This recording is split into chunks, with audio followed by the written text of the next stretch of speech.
네, 안녕하세요. 두 번째 편으로 인사드리게 되었습니다. 광고 컨설팅 본부 5팀의 이상민 팀장입니다. 안녕하세요. 컨설팅 5팀 차지은 마케터입니다. 안녕하세요. 컨설팅 5팀 윤지원 마케터입니다. 전편에 비즈보드 광고나 아니면 이게 모먼트 플랫폼에 대해서 좀 소개를 해드리는 시간을 가졌어요. 그래서 우리는 이 다음에 이제 광고를 어떻게 하면 조금 더 효율적으로 세팅을 할 것인지, 구성을 어떻게 할 것인지 이런 것들을 실질적으로 좀 알려드리는 시간들을 제가 2편에서는 좀 알려드릴까 해요. 1편에서는 캠페인과 캠페인 목적별로 이렇게 분류를 해드린 거 기억나시나요? 네. 그러면은 캠페인별로 쭉 한번 설명을 해드리는 시간을 한번 가져볼게요. 제가 채널 메시지라는 플랫폼으로부터 먼저 설명을 해드릴게요. 채널 메시지. 요거를 카카오톡 메시지, 톡 메시지라고도 하고 카카오 내부에서는 CRM 메시지라고도 표현을 하게 돼요. 이 채널 메시지 같은 경우에는 카카오톡 친구 추가가 된 사람한테 보내는 메시지예요. 근데 저희가 가끔 한 번씩 보면은 친구 추가가 안 되어 있는 메시지가 날아가는 그런 시스템들이 있죠. 이것들은 채널 메시지가 아니라 그것들은 챗봇이라는 시스템을 통해서 날아가는 거라고 봐주시면 될 것 같아요. 그래서 보통 이런 챗봇을 통해서 많이 날아가는 것들이 택배 지금 발송하고 있다. 많이 받으시죠? 네. 아니면 무슨 맛집 같은 거에서 웨이팅 같은 거 번호 쓰면은 지금 앞에 몇 분 남으셨습니다. 문자 나오는 거. 이런 것들이 챗봇이에요. 근데 챗봇이 아니라 여기서는 광고성 CRM 메시지다 라고 봐주시면 될 것 같아요. 그래서 이게 광고다 보니까 일단 몇 가지 제약이 있어요. 우리가 보낼 수 있는 시간도 따로 정해져 있고요. 밤 10시 이후로는 안 돼요. 이후에는 안 되고 그 다음날 오전에 보내줘요. 이거는 광고성이기 때문에 되게 유형도 다양하고 이 구조가 왜 이런지에 대해서 설명해 드릴게요. 채널 메시지를 보내는 때 사실 아무 타겟팅도 없이 보내는 건 좀 그렇잖아요. 우리가 어떻게든 활성화되어 있는 사람들한테만 아니면 뭐 예를 들면 우리는 뷰티 제품이니까 여자분들한테만 이런 식으로 타겟팅이 필요할 거잖아요. 근데 그런 타겟팅을 들어가려면 여러분들이 직접적으로 설정을 하시거나 또는 스마트 메시지라는 게 있어요. 스마트 메시지 같은 경우에는 보통 친구 추가가 3만 명 이상일 때만 보낼 수 있어요. 그 말은 뭐예요? 중소형 광고주분들이 스마트 메시지를 보낼 수 있는 상황은 그렇게까지 많이 나오지는 않으실 거예요. 하지만 이 3만 명 이상 나오게 되는 모수를 기반으로 스마트 메시지를 보내게 되면 우리가 별도의 타겟팅은 굳이 안 해도 괜찮아요. 그냥 자동으로 타겟팅을 해줘요. 살짝 메타의 어드밴티지 캠페인처럼. 알겠죠? 이해됐죠? 그래서 스마트 메시지는 이런 식으로 보내면 되는데 아까 제가 모먼트 플랫폼이랑 채널 메시지 플랫폼이랑 똑같이 채널 메시지를 보낼 수 있다고 했잖아요. 그래서 저희가 일반적인 타겟팅들, 그래서 저희가 이걸 데모그래픽 타겟이라고 하는데 성별, 나이, 지역 이런 것들을 데모그래픽 타겟이라고 해요. 이런 데모그래픽이나 지오그래픽 타겟 같은 것들을 썼을 때는 아무 곳에나 써도 돼요. 그런데 모먼트 같은 것들은 보다 좀 정밀한 타겟팅을 딱 쓰고 싶을 때 어떤 거냐면 여러분 메타 플랫폼에서 인스타 피드형 광고, 게시물 홍보하기 광고가 채널 메시지로 보내는 거야. 근데 광고 관리자라고 하는 비즈니스 계정에서 보내는 것들을 이런 모먼트에서 보내는 채널 메시지라고 보면 돼요. 무슨 차이점인지 좀 이해되시죠? 좀 더 타겟팅을 정밀하게 쓸 수 있다는 점이 가장 특별한 차이점이다 라고 봐주시면 될 것 같고, 그러면은 제가 그냥 하나의 팁만 알려드리면 채널 메시지가 어쨌든 유형별로 되게 다양하게 보낼 수가 있는데 뭐 캐러셀 피드고 뭐고 하여튼 이런 식으로 보낼 수가 있는데 가장 대표적으로 전환이 잘 나왔던 이런 것들을 소개를 해드리자면 기간 한정, 나 지금 기간 한정에 대해서 보내고 있어, 또는 특가, 지금 할인율이 굉장히 높은 것들, 이런 것들은 좀 잘 돼요. 채널 메시지를 통해서. 이것도 로아스가 찍히거든요. 그래서 로아스가 잘 나오는 브랜드는 몇천 % 이렇게 나와요. 이걸 잘 활용하시는 브랜드도 있긴 하지만 어쨌든 이걸 잘 활용할 수 있으려면 전체 예산이 좀 커야, 그러니까 채널 친구 추가가 어느 정도 돼야만 되겠죠. 그러면 제가 채널 친구 수가 어느 정도 됐다라는 가정하에 SME 광고주뿐만 아니라 빅광고주도 있을 수 있잖아요. 이런 분들은 이 CRM 이런 비용에 전체 예산에 얼마 정도를 투입을 해야 되나라고 여쭤보실 수가 있는데 보통 저희는 1%라고 말씀을 드리긴 해요. 미니멈 1%. 내가 월에 3억을 쓰고 있으면 적어도 월에 300만 원 정도의 광고비는 이런 CRM 메시지에 투입을 하셔야 된다라고 표현을 해드린 거예요. CRM 메시지가 단순히 카카오톡 메시지뿐만 아니라 문자를 보내든 이메일을 보내든 이런 것들이 다 포함해요. 근데 어쨌든 카카오 메신저를 활용하면 가장 쉽고 빠르게 접근할 수가 있겠죠. 그래서 이 정도로 알고 계시면 되세요. 혹시 여기서 뭐 궁금한 거 있으시나요? 이제 다른 매체나 카카오톡 자체 광고에서 만약에 전환이 일어났는데 구매까지는 가지 않은 고객들한테 CRM 마케팅을 이제 채널 메시지로 하고 싶을 때 네. 그런 타겟팅을 따로 못 하나요? 할 수 있죠. 할 수 있나요? 정확하게 모먼트 플랫폼에서. 지금 굉장히 질문을 잘 주셨는데 저희가 카카오 비즈보드랑 이따가 나중에 설명을 한번 해드리려고 했는데 질문이 굉장히 날카로워가지고 설명을 한번 해드리자면 우리가 채널 메시지와 비즈보드를 보통 연계했었어요. 그냥 단순히 채널 메시지만 비즈보드만 이렇게 쓰는 게 아니라 비즈보드랑 채널 메시지를 같이 쓴다고요. 챗봇을 쓰든 채널 메시지를 쓰든 상관없는데 보통 저 같으면 보통 어떻게 하냐면 아까 장바구니를 담고 이탈한 고객들 있죠. 그 사람들. 그러니까 우리가 타겟팅을 어떻게 걸 수 있어요? 리타겟팅을 거는데 뭐 예를 들면 방문으로 걸어도 되고 아니면 장바구니로 걸어도 되고 하지만 제외 타겟팅으로 구매에 대해서 걸었다. 그러니까 방문하거나 장바구니에 담았는데 구매는 하지 않은 이 사람들을 대상으로 우리가 쿠폰을 써도 되죠. 예를 들면 지금 들어오시면 3,000원 할인, 지금 들어오시면 5% 할인, 이런 식의 활용도 가능해요. 사실 이런 식으로 제일 많이 활용을 하긴 해요. 이게 가장 효율이 굉장히 좋은 방법이긴 하거든요.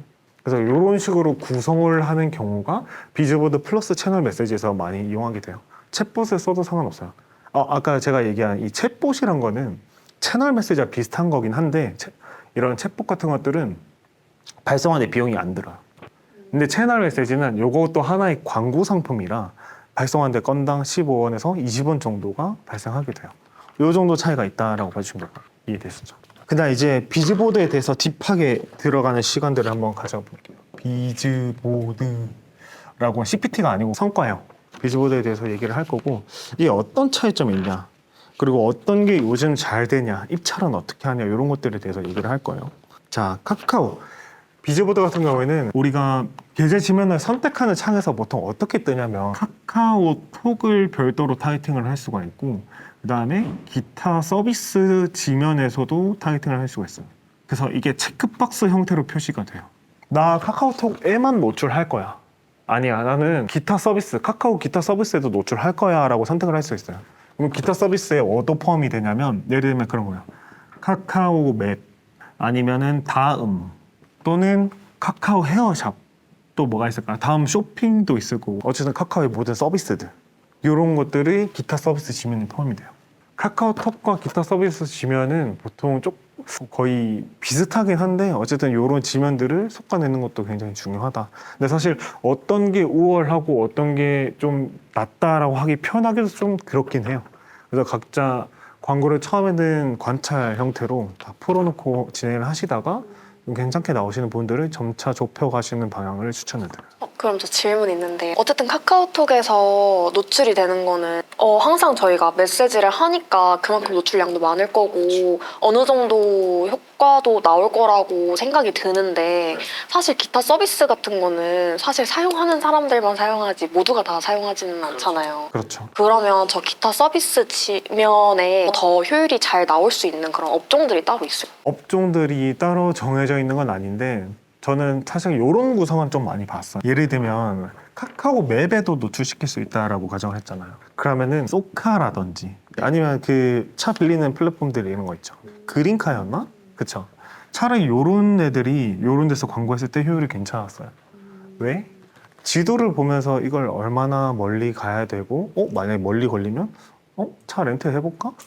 라는 니즈가 있기 때문에 그러니까 이것도 기타 서비스 지면과 카카오톡이 단순하게 어떤 게 좋다 나눠져 있다 이런 게 아니라 업종별로 괜찮은 게 나눠져 있고 업종별로 내에서도 브랜드별로 성과가 나눠지게 돼 있어요. 그러니까 그거는 우리가 사실 어떻게 정의하기는 그렇고 여기도 괜찮게 나올 수 있다라고 표현하겠죠. 그럼 헤어샵이라고 하면 저 같으면 차라리 그런 걸 돌리겠어요. 탈모 광고라던가 가발이라던가 에센스 좋다 샴푸 등등을 광고를 하겠어요. 차라리 저 같으면. 알겠죠? 이런 식의 세팅이 가능하다라는 점 그리고 저는 마케터로서 항상 고민이 있었던 게 뭐냐면 그냥 광고는 단순하게 할인율이 높은 거, 기간 한정만 넣는 소재만 있으면 그냥 무조건 잘 된다라는 믿음을 작년까지 가지고 있었어요. 무조건 이런 특가라든지 아니면 기간 한정이 무조건 잘 된다라고 생각을 하고 있었고, 카카오 모먼트라는 플랫폼도 이 가정을 벗어날 수 없다. 오히려 이거에 대한 너무나도 니즈가 있는 플랫폼이 비즈보드 같은 플랫폼이다라고 생각을 했는데, 요즘은 좀 생각이 바뀌었어요. 왜 생각이 바뀌었냐라고 가정하면 바로 네이버 때문에 바뀌었어요. 네이버가 바뀌었어. 네이버가 개인화라는 요런 이 단어에 집중을 했거든요. 개인화에 집중해서 나온 플랫폼이 뭐예요? 플러스토어예요. 플러스토어라는 플랫폼이 왜 나왔냐고 하면은 설명에서도 나오는데, 우리가 손목 보호대라고 치면은 원래는 보통 운동하는 사람들이 하는 이 운동할 때 쓰는 이 보호대 이런 게 나왔어요. 근데 손목 보호대를 쓰는 사람들 중에서 여자분들은 임산부가 손목이 너무 아파서 쓰는 경우도 좀 있었어요. 여자분들은 임산부 전용이 좀 필요했어. 그러면 단순하게 이 키워드를 기반으로 해가지고 모든 손목 보호대가 쭈루룩 노출되는 게 아니고, 예를 들면 니즈가 조금씩 다르면, 타겟팅별로 니즈가 다르면 다르게 노출되어야 되는 이 개인화 광고에 집중을 하다 보니까 플러스 스토어라는 게 나왔어요. 사실 플러스 스토어는 지금 어느 정도 데이터가 나왔지만 기본 가격 비교라고 하는 지면보다는 효율이 어느 정도 나오는 편이기도 하고, 그 이유가 저는 개인화에 있다라고 생각을 하거든요. 단순히 특가와 한정 이런 거에다가 머무는 것이 아니라 카카오도 이렇게 타겟팅이 들어가야 된다라고 생각을 해요. 단순히 특가와 기간 한정이 들어간 게 아니라 이런 개인화에 집중화된 광고가 필요하다라고 생각을 해요, 개인적으로. 그래서 요즘 뭐가 잘 됐는지 설명을 해드리자면, 그래서 뭐가 잘 됐냐면, 여러분 저번 달에 카톡 하시면서 진짜 많이 보셨을걸요? 그 하겐 땡즈 그리고 콘 땡드 콜라보 이 광고 많이 보셨죠? 네. 보셨나요? 네, 봤습니다. 전 심지어 이거 사 먹었어요. 아, 아직도 내 냉장고에 있어요. 이게 얼마나 맛있나 한번 구경하려고. 너무 괜찮은 거야. 얘네가 광고비도 진짜 많이 쓴 걸로 알고 있어요, 저번 달에. 지금은 광고를 좀 어느 정도 중단한 걸로 알고 있긴 한데 굉장히 많이 썼었는데, 이거 이유가 뭐냐면 얘네는 무슨 소재를 썼냐면 가정의 달이라고 하는 이 문구에 집중을 했어요. 가정의 달. 그리고 가정의 달 선물인데 하겐다즈 하겐 땡질 건데 비용이 크게 비싸지 않았어요. 보통 한 3만 원 정도에서 한 6만 원 정도였나? 그러니까 하겐 땡질 건데도 아이스크림 케이크 막 비싸지 않으면서도 가정의 달 누구한테 선물하는 용도로 썼다. 그러면은 요 정도면 가정의 달 선물로 적당한데도 불구하고 브랜드 네임이 어느 정도 있네? 한번 사볼까? 해서 이거 품절 대란도 진짜 많이 일어났었고 광고비도 진짜 많이 썼었고, 어쨌든 굉장히 잘 된 케이스라고 저는 봤어요. 저는 그렇게 생각해요. 얘네들이 이런 문구들을, 이런 기획을 되게 잘했어요. 이렇게 쓰거나. 그러니까 얘네는 사실 특가라고 한 건 아니죠. 몇 퍼센트 할인이라고 적은 것도 아니에요. 그리고 기간 한정이라고 한 것도 아니야, 사실. 가정의 달이라고만 적었고 그냥 합리적인 가격이라고 적었어. 근데 그게 먹혔던 거예요. 그게 먹혔던 거예요. 심지어 플랫폼도 우리가 스마트 스토어나 아니면 기본 일반 자사몰이라든가 일로 랜딩하는 게 아니라 선물하기라는 플랫폼을 통해서 연결을 했어요. 그래서 별도의 로그인이나 이런 걸 거치지 않고 자연스럽게 카카오페이를 이용해서 결제하는 시스템을 유도한 거예요. 그럼 이렇게 되면 어떤 게 괜찮아져요? 맞아요. 그렇지. 이탈률이 적어지면서 전환율이 되게 좋아져요. 얘네는 이런 것도 아마 기획했을 가능성이 높아요. 이런 걸 기획한 인하우스 마케터나 이런 대행사 마케터들은 굉장히 잘한 사람들이겠죠. 굉장히 잘하는 케이스였다고 생각해요. 자, 이런 것들이 있다든지, 아니면 요즘 저한테는 뭔 광고가 되게 많이 뜨고 괜찮게 보이냐면 항공사들 광고가 많이 떠요. 항공특가. 여러분들 보통 어떤 광고가 많이 떠요? 뷰티에 많이 뜨는 것 같아요. 항공특가. 이거는 보통 관심사에 따라서 노출되는 게 다르긴 하겠지만 어쨌든 이런 거라든가 뭐 뷰티라든가. 뷰티가 뜨면은 보통 이런 게 많이 있겠죠. 연예인 땡땡이 추천하는 또는 지금 누르면 지금 특가로만 제공한다. 그렇죠. 보통 뷰티들은 그렇게 많이 해요.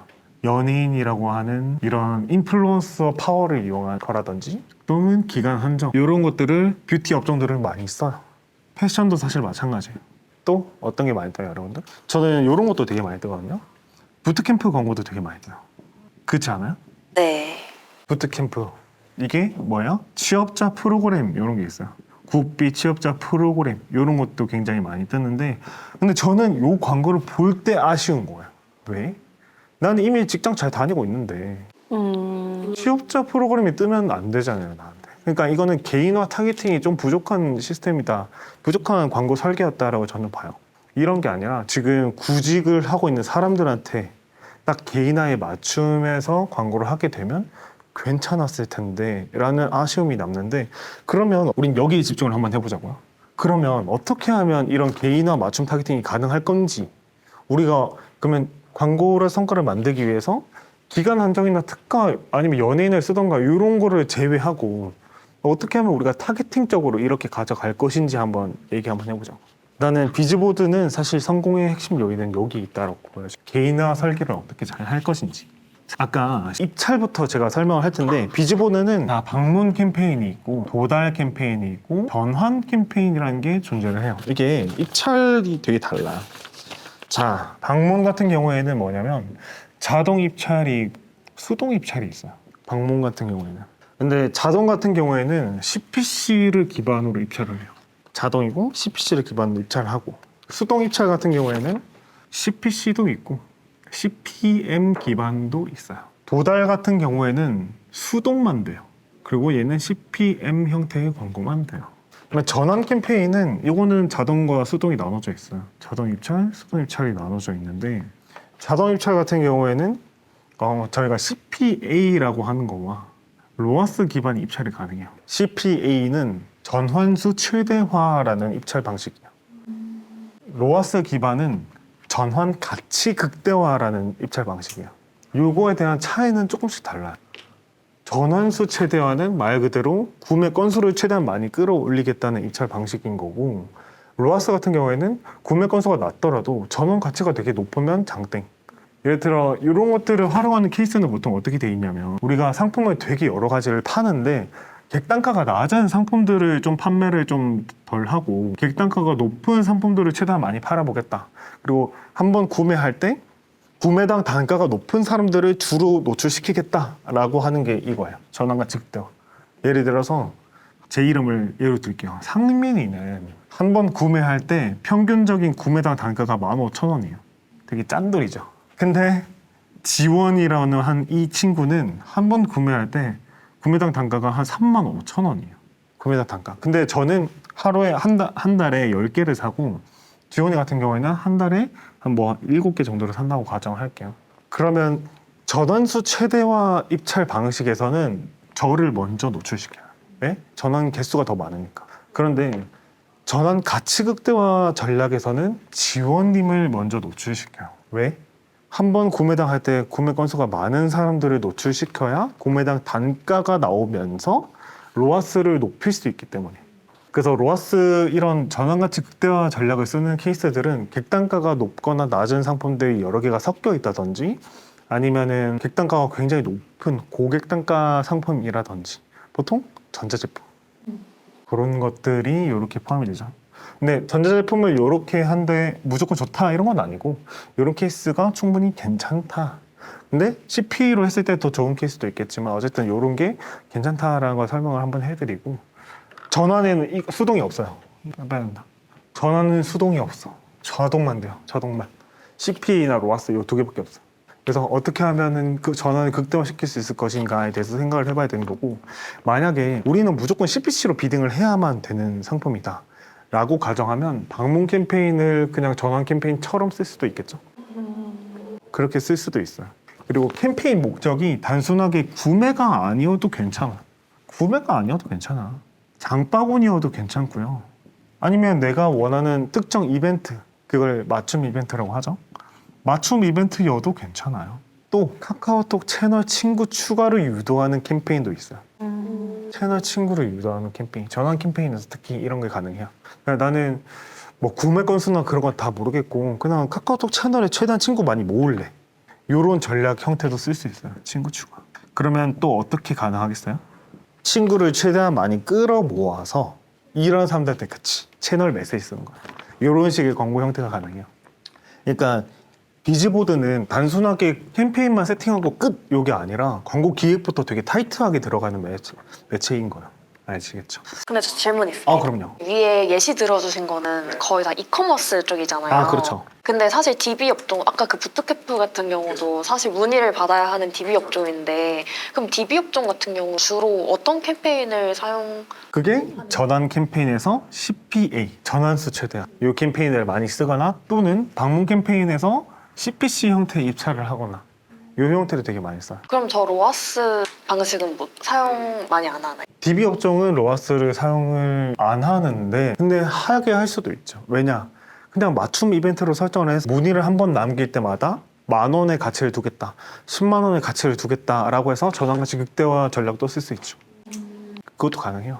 맞춤 이벤트로 설정만 한다. 이해되시죠? 그러면 이거를 좀 넣어두고 이게 설명이 필요해서 이게 이해를 하셔야 우리가 광고 기획을 어떻게 타이트하게 가져갈지도 기획을 할 수가 있어요. 그 다음에 모먼트 광고를 하려고 한다면 특히 비즈보드 광고를 하려고 한다면 카카오 모먼트라는 플랫폼을 통해서만 할 수 있는 건 또 아니에요. 우리가 애드 익스체인지라고 하는 시스템이 있어서 우리가 비즈보드 광고를 제휴사로 얘기하는 광고들이 몇 개가 있는데 첫 번째는 크리티오라는 게 있어요. 그리고 몰로코라는 광고도 있어요. 얘네는 애드 익스체인지사들이에요. 그러니까 여러 가지 제휴 지면들을 한꺼번에 모아서 나만의 타겟팅, 걔네들 매체사에 있는 타겟팅뿐만 아니라 나만의 타겟팅을 포함시켜서 광고를 노출시킬 수도 있는데 크리테오 지면 중에 하나가 비즈보드래요. 크리테오가 메타에도 노출시킬 수 있고 아니면 일반적인 제휴사 지면에도 노출시킬 수 있고 비즈보드도 노출시킬 수 있어요. 몰루크도 마찬가지예요. 이런 것도 마찬가지인데 근데 얘네들의 단점은 뭐냐면 개별 지면이 선택이 불가능해요. 나는 크리테오라는 플랫폼을 통해서 비즈보드만 하겠어. 이건 안 돼요.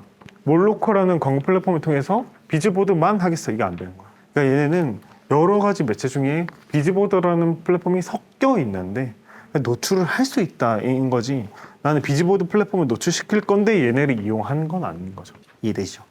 이렇게 쓸 수 있다라고 봐주시면 될 것 같고 그러면 우리가 어떻게 하면 이걸 고도화 시킬 수 있을 건지에 대해서 얘기를 해봐야 되는데 아까 고도화 전략 중에 하나가 채널 메시지였어요. 채널 메시지 활용하는 거. 우리가 비즈보드 플랫폼에서 로아스가 나오고 말았다 아니면 전환수 CPA가 얼마 나오고 말았다 여기서 끝 이게 아니라 여기서 모아둔 이 모수를 바탕으로 해서 채널 메시지 이 CRM을 보내서 계속해서 상기시켜서 이 사람들한테 2차 전환을 얻는 거예요. 이런 식의 활용이 비즈보드에서는 일부는 좀 중요하기도 하고요. 두 번째는 이거랑 연계돼서 하는 건데 자사몰 플랫폼 중에 우리가 회원가입을 할 때 간편가입이란 게 있어요. 간편가입. 간편가입 제일 많이 보는 게 뭐예요? 네이버, 카카오, 구글, 애플 이런 것들이 있죠. 그 중에서 카카오 1초 회원가입이란 게 있어요. 회원가입. 요걸 사용하게 되면 우리가 동일은 얻어야 되긴 하겠지만 카카오를 통해서 회원가입을 하게 되면 이 자사몰을 회원가입하는 순간 친구 추가도 자동으로 돼요. 근데 회원가입을 할 때 카카오를 이용하면은 이 사람들을 기반으로 해서 모조를 쌓아서 이 사람들한테 쭉 또 CRM 메시지 보내면서 상기시킬 수 있어요. 그러면 지금 회원가입을 축하합니다 이거 챗봇으로 또 보내고 이따가 나중에 지금 고민 중이시라면 구매하세요 이런 식으로 채널 메시지를 보낼 수도 있고 이런 식의 활용도 가능하고 세 번째 같은 경우에는 고도화를 하려면 일단 픽셀을 미리 깔아놔야 돼요. 이 픽셀을 먼저 깔아둬야 되는 이유는 뭐냐면 그 머신러닝의 학습 구조 때문에 그래요. 이거 한번 적으시고 제가 다 이거 지웠다가 다시 적을 거예요. 근데 저 질문 있어요. 메타 같은 경우에도 머신러닝 기반으로 돌아가는 매체이잖아요. 그렇죠.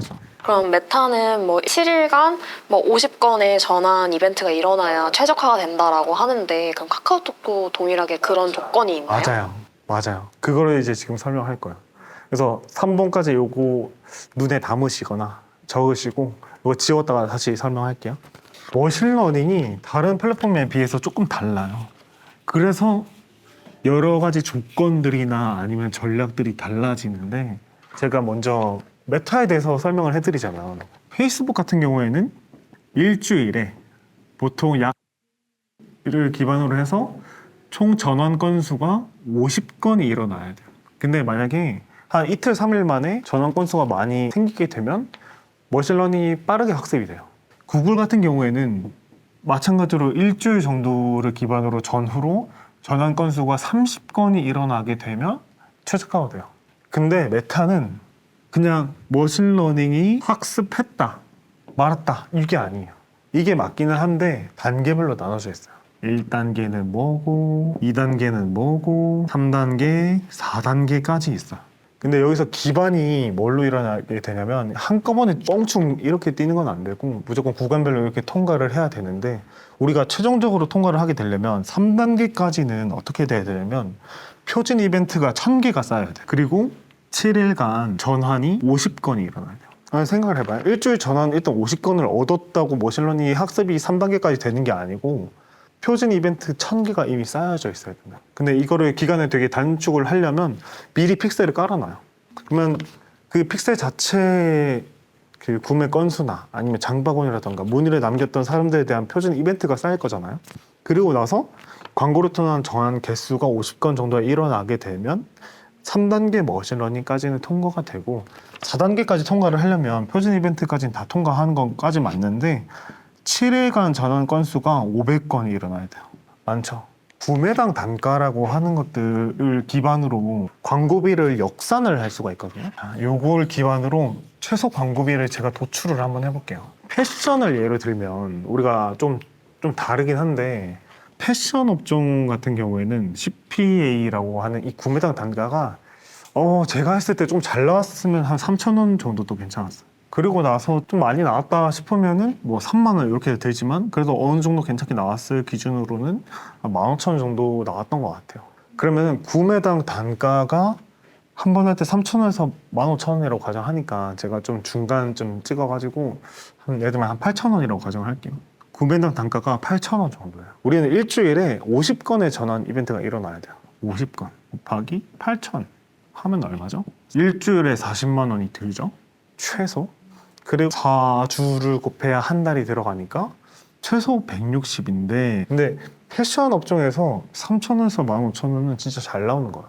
그러면 160만 원이 미니멈인데 우리가 머신러닝을 충분히 학습할 수 있으면서 광고비를 쓰려면 사실 이것보다는 더 많이 일어나야 돼요. 특히 4단계 머신러닝을 학습을 해야 된다고 하면 일주일에 전환 건수가 500건이 일어나야 된다고. 그러면 여기에 공이 하나 더 써져야 160만 원이 되는 게 아니라 1,600만 원 정도는 돼야만 광고를 할 수. 우리가 권장하는 건 그래서 300만 원이에요. 근데 그러면 이게 전환도 어떤 이벤트를 전환으로 둘지 설정할 수 있잖아요. 그렇죠. 그러면 더 많은 전환 건수를 얻기 위해서 그냥 페이지 방문으로 할 수도 있고 그렇죠. 아니면 진짜 난 유효하게 보겠다라고 해서 구매까지 하는 거를 전환으로 볼 수 있잖아요. 근데 구매가 500건이 만약에 일어나지 않으면 머신러닝 학습이 최종적으로 되지 않는 건데 그러면 사실 학습하는 데이터가 다를 거 아니에요. 그렇죠. 이럴 때는 어떻게 하는 게 그럴 좋은가요? 때 보통 표준 이벤트의 단위를 상위로 올리는 거죠. 구매가 아니라 장바구니로 올리고 장바구니도 학습이 안 되면 페이지 조회로 늘리고 페이지 조회도 안 된다면 방문으로 이렇게 한 단계씩 높여가는 거죠. 이런 식으로 하면 학습은 가능하긴 한데 아까 제가 얘기했던 그 주요한 모든 뭐라 해야 될까 전략의 핵심을 관통하는 질문이 뭐냐면 이 광고 자체는 초개인화를 해가지고 타겟팅 자체를 되게 타이트하게 들어가야만 성과가 나오는 매체. 근데 그런 게 아니라 논타겟으로 이렇게 빵 뚫리면서 광고를 하게 되면 성과 자체를 만들기가 되게 어려운 매체예요. 그러면 이벤트 자체를 되게 타이트하게 가져가야 되는 건 사실 맞아. 그래서 한 단계 정도 높이는 걸 추천을 하긴 하는데 여러 단계를 높이거나 하는 이런 과정들은 프로세스는 권장하진 않아요. 사실 이해되시죠? 그러니까 사실 구매라고 치면은 장바구니까지 아니면은 구매 시작, 결제 시작까지 가는 건 오케이. 근데 그게 아니라 페이지 조회까지 가는 건 별로 추천하지 않아요. 할 수도 있긴 하지만 보통 그렇게 되면 그런 괜찮은 케이스가 있긴 하지만 권장하진 사실 않는 것 같아요. 이렇게 해도 상관없긴 해. 그거는 근데 브랜드마다 좀 다를 수 있어요. 자, 그러면 이건 비용에 대해서 이제 역산을 한 거고 그래서 정말 최소 비용으로는 300 정도? 왜냐면 저건 잘 나오는 브랜드들에 대해서 CPA를 역산한 기준이니까 이렇게 생각하시면 될 것 같아요. 그러면 이제 개인화, 이제 제가 타겟팅에 대해서 이제 얘기할게요. 어떻게 하면 우리 이 타겟팅에 대해서 좀 타이트하게 가져갈 수 있을까? 어떻게 하면 여기서 성과를 잘 낼 수 있을까를 저는 이 핵심을 개인화라고 봤거든요. 개인화라는 건 타겟팅이 확실하면 개인화가 잘 돼요. 여자 타겟 따로, 남자 타겟 따로, 성별 따로, 뭐 예를 들면 취업 상태가 됐냐 안 됐냐 이런 거 따로 이런 식으로 모든 게 다 설정할 수가 있겠죠. 그래서 타겟팅을 어떻게 하냐면 이것도 뭐 여러 가지가 있어요. 이런 데모그래픽 같은 것도 되고, 이거는 데모그래픽은 나이라든지 성별이라든지 이런 것들을 말하고, 뭐 지역 같은 것도 포함이 되겠죠. 그리고 타겟팅 같은 거는 요일이나 시간에 대해서도 가능하겠죠. 보통 예를 들면 새벽 시간대 같은 경우에는 전환율이 아무래도 좀 떨어지는 경우가 많다 보니까 이런 것들을 좀 꺼줘야겠다. 아니면 우리 비즈니스는 예를 들면 B2B다 보니까 주말에 좀 전환이 좀 떨어져. 그럼 주말을 오프를 해버린다든지 이런 것도 가능하긴 하죠. 그리고 맞춤 타겟 이런 것도 다 되는 거고, 그다음에 뭐 지면 같은 것도 되는 거고, 그다음에 관심사라든지 이런 것도 다 되는 거고 등등의 여러 가지 타겟팅들이 존재를 해요. 그래서 이런 것들을 어떻게 하면 잘 활용할 수 있을까에 대한 고민이 필요한데, 이것들을 우리가 맞춤 타겟에서 이 해답을 좀 찾을 수가 있어요. 첫 번째는 우리가 퍼스트 파티 데이터들을 업로드를 할 수가 있어요. 어떻게? 엑셀 파일을 업로드하는 방식으로. 두 번째는 뭐냐면 카카오톡 채널 친구. 예를 들면 카카오톡 채널 친구한테 광고를 더 많이 노출시킬 거야. 얘네들한테만 광고를 노출시킬 거야 라고 설정을 할 수가 있어요. 이런 식의 맞춤 타겟들이 존재를 하는데 이런 것들을 잘 쓰면 되게 좋아요. 알겠죠? 뭐 지면이나 관심사나 이런 것들은 조금 나중 문제긴 하지만 어쨌든, 그리고 사실 맞춤 타겟의 핵심이 채널 친구도 있긴 하지만 어쨌든 퍼스트 파티가 많으면 많을수록 이 광고의 효율이 되게 높아지는 게 맞아요. 그래서 보통 이런 사람들에 대한 모수를 사고 하는 이런 것도 있긴 하겠지만 기본적으로 어쨌든 자체 이 브랜드가 보유하고 있는 고객 모수가 많으면 많을수록 효율이 괜찮아지는데, 그 말은 뭐냐면 브랜드 파워가 있으면 있을수록 이 광고의 효율이 높아진다는 의미이기도 해요. 알겠죠? 요거를 자연스럽게 알 수 있는 건 뭐냐면 우리가 광고를 하지 않아도 아까 채널 친구 추가용으로 비즈보드 광고를 따로 돌릴 수 있다고 했죠. 근데 그렇게 하지 않더라도 내 채널 친구가 계속해서 지속적으로 쌓여가는 과정이라면 충분히 괜찮죠. 난 광고 안 했는데도 뭐 친구 추가 모수가 한 30만 명은 있어. 제 광고주가 그렇거든요. 뭐 그런 식으로 광고를 할 수도 있고 그렇게 활용할 수 있어요. 이런 맞춤 타겟에 대해서 모수가 굉장히 많으면 좋고, 또는 아까 제가 얘기한 픽셀을 미리 깔던가 차라리. 지금 광고하지 않더라도 카카오 픽셀을 미리 설치를 해서 모수를 미리 쌓아놓으면 머신러닝을 학습하는 데 있어서 기간을 되게 단축할 수 있잖아요. 그렇죠? 그래서 브랜드를 막 런칭한 지 얼마 안 된 브랜드들한테 뭘 어떻게 얘기를 하냐면 미리 메타, 구글, 카카오 이런 것들 픽셀을 미리 다 깔아놓으라고 해요. 왜? 나중에 광고 하더라도, 지금 안 하더라도 나중에 광고 할 거면 그 서드파티 데이터 내에서 모수를 충분히 쌓아놓는 게 훨씬 더 유리하거든요. 그래서 픽셀을 미리 깔아놓는 게 사실 진짜 중요해요. 그래서 이런 것들이 굉장히 중요하다. 근데 이거는 이제 업종별로나 아니면 브랜드별로 세팅하는 법은 굉장히 다르긴 할 테니까 이거는 그냥 참고만 해주시면 될 것 같고, 그래서 모먼트 생태계는 이렇게 이루어진다라고 봐주시면 될 것 같아요. 비즈보드 배너 제작을 할 때도 가이드가 있잖아요. 아, 그럼요. 있죠. 그 가이드랑 어떤 식으로 맞추는 게 좋은지. 소재에 대한 얘기를 조금 해보자면, 소재에 대한 얘기를 하고 가이드에 대해서 설명을 하자면, 우리가 소재가 비즈보드는 좀 다른 플랫폼에 대해서 좀 타이트한 게 문구 같은 건 조금 덜 타이트해. 우리가 GFA 같은 것들은 문구가 되게 타이트하잖아요. 이런 문구 쓰지 마세요, 바꾸세요 이렇게 하지만 모먼트는 그렇게까지는 아니긴 하지만 이렇게 또 중시해야 되는 게 있는데, 그게 뭐냐면 배경이에요. 배경. 카카오 광고 보면 어때요? 다 회색 배경이에요. 회색 배경에 텍스트만 있던지 텍스트 플러스 사진이 들어가요. 그쵸? 보통 이런 식의 구성이 이루어가는데, 보통 비즈보드 같은 거는 어떻게 이루어져 있냐면 보통 여기에 그림 같은 게 하나 들어가고, 그 다음에 메인 텍스트가 들어가고 여기 서브 텍스트가 들어가요. 그리고 로고 파일이 여기 끼거나. 보통 비즈보드 플랫폼은 광고 소재가 이렇게 이루어져 있는데, 일단 첫 번째는 뭐냐면 브랜드 이름이 무조건 들어가야 돼요. 만약에 브랜드 로고가 들어가면 괜찮아. 근데 브랜드 로고가 아니라 여기에 로고를 안 넣었으면 메인 텍스트든 서브 텍스트든 여기 사이 중에 브랜드 이름이 한 번씩은 표현이 돼야 돼요. 예를 들면 근데 그런 건 있겠죠? 뭐 병의원이라든지 보험대출 이런 것들은 당연히 사전 심의필 있어야 되고 우리가 일반적으로 소재 테스트하는 것, 검수하는 것 따라 생각하면 좋아요. 민감 업종이라든지 그런 거 잘 조심해서 해야 되고 뭐 혐오나 그런 거 있으면 안 되고 폭력적인 걸 그런 걸 조장해서도 안 되고 나머지는 그냥 일반적인 거면 어지간히 다 괜찮았던 것 같아요. 소재 기준이 막 타이트하진 않아요. 대신에 이제 배경을 사용할 수가 없다 보니까 조금 이 뭐라 해야 될까 광고 만족도라 할까 이런 게 좀 떨어지는 것 같기는 한데 어쨌든 문구 자체의 검수 과정은 뭐 일반적인 거다라고 생각해 주시면 될 것 같아요. GFA나 아니면 다른 거에 비해서는 좀 괜찮아요. 요거 이미지는 뭐 텍스트형도 있고 마스킹형 뭐 이런 식으로 돼 있긴 한데 뭐 이렇게 동그라미도 있고 아니면은 눕기만 딴 그림도 있고 아니면 이렇게 네모 형태로 들어간 것도 있고 되게 다양한데 그것도 뭐 A/B 테스트 통해 가지고 테스트 해보면 될 것 같아요. 근데 제일 많이 하는 거는 그냥 눕기 딴 이미지 이런 것들이 제일 많이 해요. 비즈보드에 그 소재 안에 비즈 솔루션 배지를 또 달 수가 있잖아요. 근데 아까 그 약간 후킹이 되는 문구를 안 넣었을 때 오히려 더 성과가 잘 나온 적이 있다고 말씀을 주셨는데 킹에 대한 기간 한정이나 이런 것들이 아니라 개인화에 대한 네. 것들. 근데 비즈 솔루션 배지를 안 넣었을 때 더 잘 나오셨던 적도 있으실까요? 비즈 솔루션 안 넣었는데도 근데 그거 같은 경우에는 저는 근데 그거긴 했어. 원래 비즈보드를 했을 때 기간 한정, 특가 이런 것들로 해서만 잘 났었어. 근데 요즘은 생각이 바뀌었어. 그리고 나서 요즘 하는 사람들을 봤을 때 잘 나오는 케이스들이 나같이 이렇게 구식으로 한 게 아니라 개인화에 맞춰서 하는 거더라고요. 사실 이제 케이스를 만들어가는 과정이긴 하지만 어쨌든 그런 식의 과정밖에 저는 안 해봤지만 충분히 개인화도 잘 나올 수 있는 과정이다라고 생각을 해요. 그럼 배지를 넣었을 때 좀 더 뭔가 유의미한 성과가 나왔다고 생각하시나요? 이걸 CT 버튼 이런 걸 말하는 것 같은데 이거 뭐 반딱반딱거리면서 지금 보기 뭐 이런 식으로 달 수가 있거든요. 그거 하면 CTR이 정말 소폭 올라요. 정말 소폭. 하면 좋긴 하죠. 근데 굳이 안 했다고 해서 성과가 드라마틱하게 달라지거나 그런 건 사실 없던 것 같아요. 참 개인화하니까 궁금해지는 게 사실 M+ 상품 광고 같은 남성, 여성 소재 따로 등록을 할 수 있잖아요.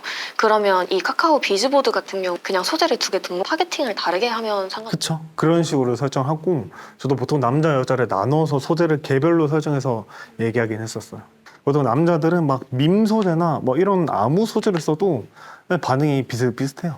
반응이 오히려 좀 더 좋기도 하고. 근데 여자분들은 막 그런 소리를 썼을 때 싫어하시는 분들도 좀 많고 뭐라 해야 될까 여자의 마음을 알기가 좀 힘들다 해야 되나? 그 문구를 테스트를 진짜 많이 했던 것 같긴 한데 어쨌든 그런 좀 어렵긴 한 것 같아요. 나눠서 하는 게 충분히 의미 있긴 하지만 찾아가는 과정은 좀 시간이 좀 그러면 보통 A/B 테스트를 다들 막 분들이 다 하실 텐데 팀장님은 주로 어느 정도의 간격을 두고 일단은 그 아까 카카오 모먼트의 머신러닝 개념에 대해서 아까 설명을 했잖아요. 1단계, 2단계, 3단계, 4단계 이런 식으로 이루어져 있었어요. 근데 머신러닝을 돌리면서도 우리가 어쨌든 광고 소재를 교체하거나 이런 과정들이 필요하잖아요.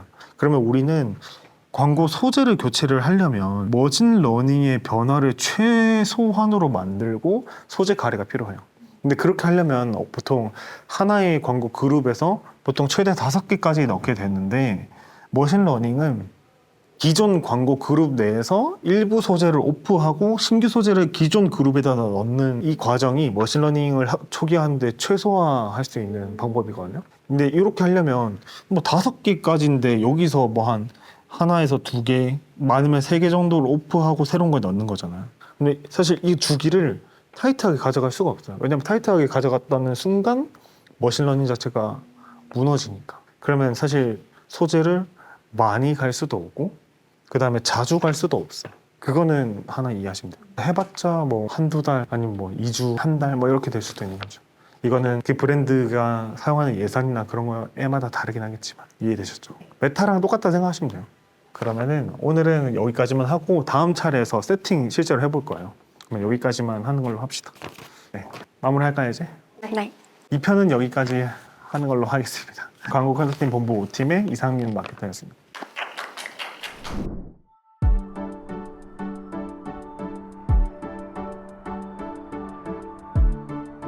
구독과 좋아요는 컨텐츠 제작에 힘이 됩니다.